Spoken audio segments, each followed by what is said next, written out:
Hai Cuanomics di sini, apa kabarnya di sana? Kalau kabarnya bumi itu sudah semakin tua, jadi penting juga ya untuk semakin dirawat. Oleh karena itu, pemerintah juga terus ya mendorong yang namanya ekonomi hijau, yaitu membangun ekonomi tanpa merusak lingkungan. Dan salah satu tindakan nyatanya adalah memanfaatkan teknologi mobil listrik yang ramah lingkungan. Tapi pertanyaannya gimana ya cara teknologi pada mobil listrik ini dibuat? Nah, untuk mengetahuinya, saya sampai terbang jauh-jauh nih dari Indonesia ke Vietnam, tepatnya ke kota Haiphong, untuk mengetahui bagaimana proses produksi mobil listrik dari produsen terbesar di Vietnam.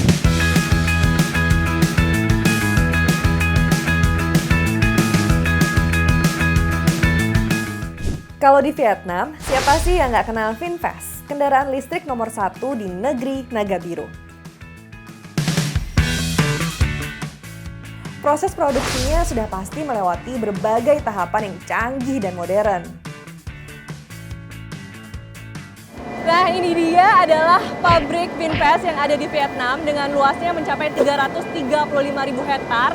Tapi di sini kalian belum bisa lihat hasil jadi mobilnya ya, karena ini masih kerangka awal. Nih contohnya, kerangka awal dari mobil listrik yang akan dirakit nantinya menjadi mobil yang utuh. Jadi, VinFast itu menerapkan prinsip teknologi industri 4.0 di pabriknya. Seluruh peralatan dan jalur produksi terhubung melalui sensor berbasis cloud atau nirkabel untuk memastikan pengendaliannya tuh bisa dilakukan secara tepat. Nah, untuk membuat mobil listrik tentunya dimulai dari bikin kerangkanya dulu kan. Nah, untuk membuat kerangka mobil listrik itu sendiri menggunakan teknologi robot nih yang semuanya diatur di sini dan hanya menggunakan satu SDM aja untuk mengatur seluruh robot tersebut. Nanti kalau sudah diatur baru nih akan dibuat kerangka dari mobil-mobil listrik itu di sini.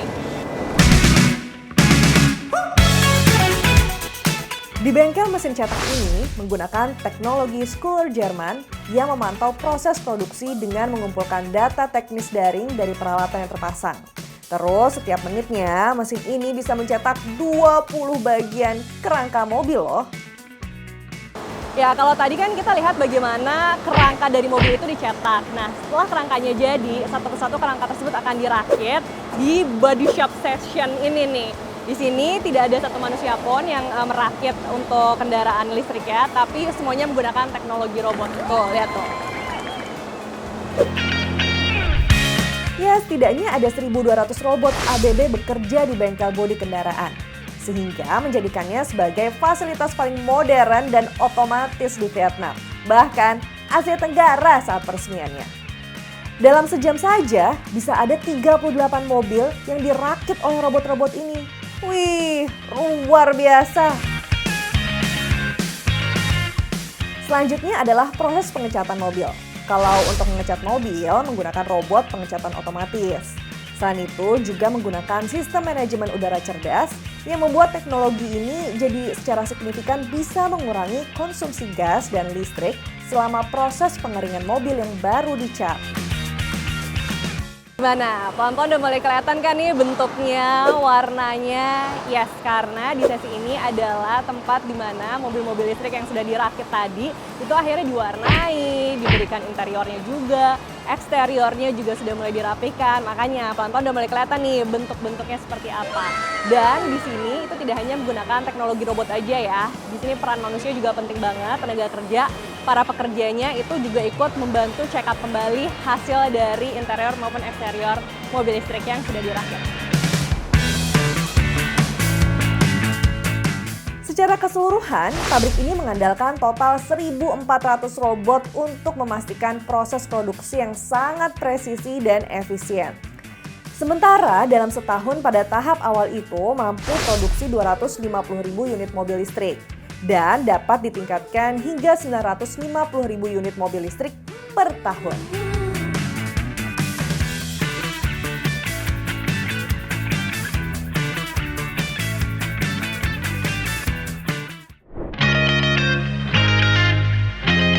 Tapi pabrik ini nggak cuma produksi mobil listrik aja loh, ada juga motor listriknya nih.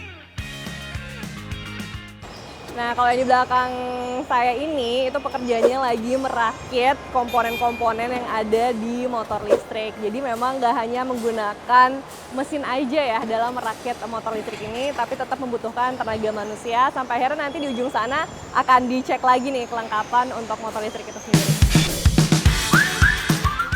Cuman yang canggih, satu unit motor listrik dirakit hanya dalam waktu 40 menit loh melalui 88 langkah proses. Terus bodi motor dilas sepenuhnya oleh robot. Abis itu bengkel cat motor semuanya otomatisasi mencapai 95% dengan dilengkapi sistem pengolahan limbah ramah lingkungan. Dan rata-rata alat perakitan motor ini impor dari Jepang dan Eropa. Tapi ada sepeda listrik juga nih di sini. Cobain ah.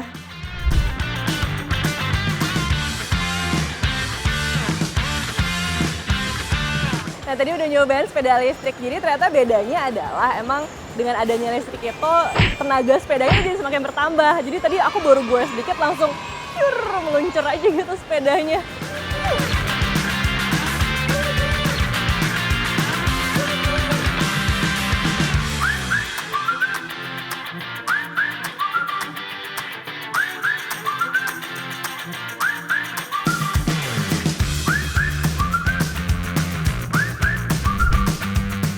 Walaupun kendaraan yang diproduksi adalah ramah lingkungan, tapi bagaimana dengan proses produksi baterainya ya? Soalnya secara umum, proses produksi baterai kendaraan listrik seringkali menuai kritik karena dianggap masih merusak lingkungan. Ya, kami aware mengenai kritikan tersebut, tapi ini teknologi kan terus berkembang. Dan dari semua pihak, khususnya pemain EV, pemain industri baterai, tentu terus akan melakukan inovasi-inovasi mengenai bahan baku atau material dari baterai itu sendiri. Bagaimana supaya mengurangi dampak negatif terhadap lingkungan. Dan kami yakin teknologi akan terus berkembang. Mungkin kedepannya baterai akan semakin misalnya tipis, pemakaian bahan baku itu akan berkurang, tetapi range-nya, jarak tempuhnya bisa semakin jauh. Dan kalau dari langkah nyata yang kami lakukan, dengan misalnya baterai subscription, itu juga mendorong orang untuk melakukan recycle baterainya. Gitu kan, jadi itu juga bisa menjadi salah satu upaya kami untuk mengurangi dampak negatif terhadap lingkungan. Tapi yang paling penting itu juga bagaimana produksi dan juga recycle dari limbahnya itu ditangani dengan benar dan sesuai dengan standar internasional yang berlaku.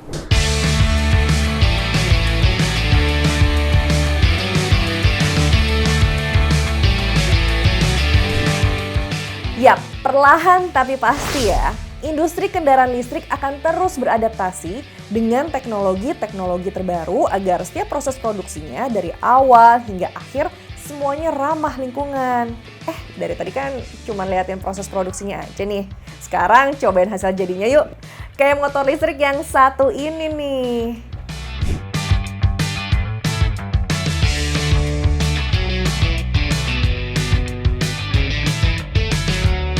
Jadi gini ya rasanya naik motor, nggak ada polusi udaranya, tapi juga nggak ada polusi suaranya gitu ya, hening aja gitu. Nah, nggak ada tuh ya bunyi-bunyi knalpot brong yang bikin telinga pengang kalau naik motor listrik.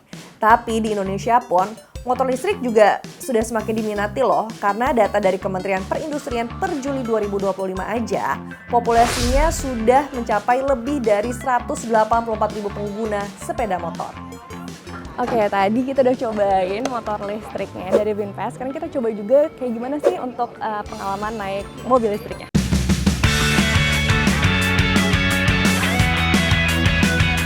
Kalau data dari Kementerian Perindustrian per Juli 2025, total kendaraan listrik di Indonesia yang sudah warawiri di jalanan itu sudah mencapai lebih dari 252.000 unit, baik roda 2, roda 4, roda 3 maupun bus.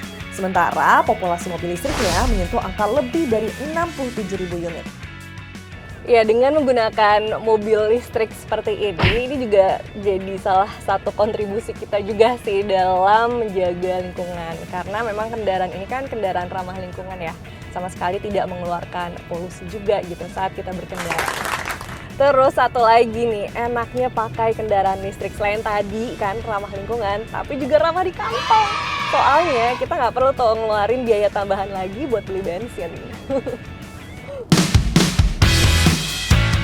Penggunaan kendaraan listrik dan pembangunan ekosistemnya memang merupakan salah satu upaya nyata untuk mendukung ekonomi hijau di Indonesia. Itu pun butuh sinergi juga ya dengan berbagai perusahaan kendaraan listrik.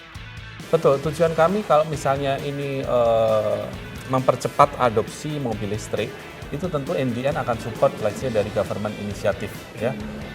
Karena dengan misalnya semua ekosistem yang kita create itu membutuhkan investasi yang sangat besar ya dari sisi company. Tapi NDN tujuannya apa? NDN tujuannya dengan semua ekosistem yang kita create, kita pengen mempercepat transisi dari combustion engine ke electric vehicle.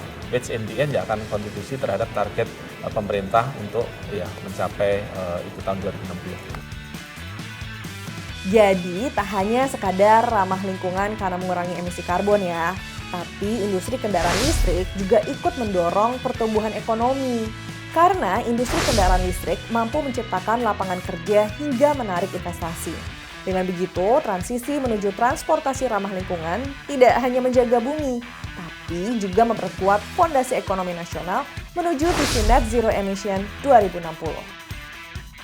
Ya, bagaimanapun juga yang namanya kendaraan listrik ini menjadi sebuah simbol bahwa yang namanya pertumbuhan ekonomi dan juga kepedulian terhadap lingkungan itu bisa kok berjalan beriringan. Lagi pula nih yang namanya transisi menuju kendaraan listrik itu bukan hanya sekedar tren global aja, melainkan sudah menjadi sebuah kebutuhan untuk melindungi bumi ini. Cuman yang menjadi renungan kembali adalah kita balik lagi nih ke Indonesia. Akankah bisa menjaga keseimbangan antara yang namanya ambisi hijau dengan target ekonominya? Coba ya tulis pendapat kamu di kolom komentar, tapi jangan lupa like dan share konten ini. Sampai jumpa.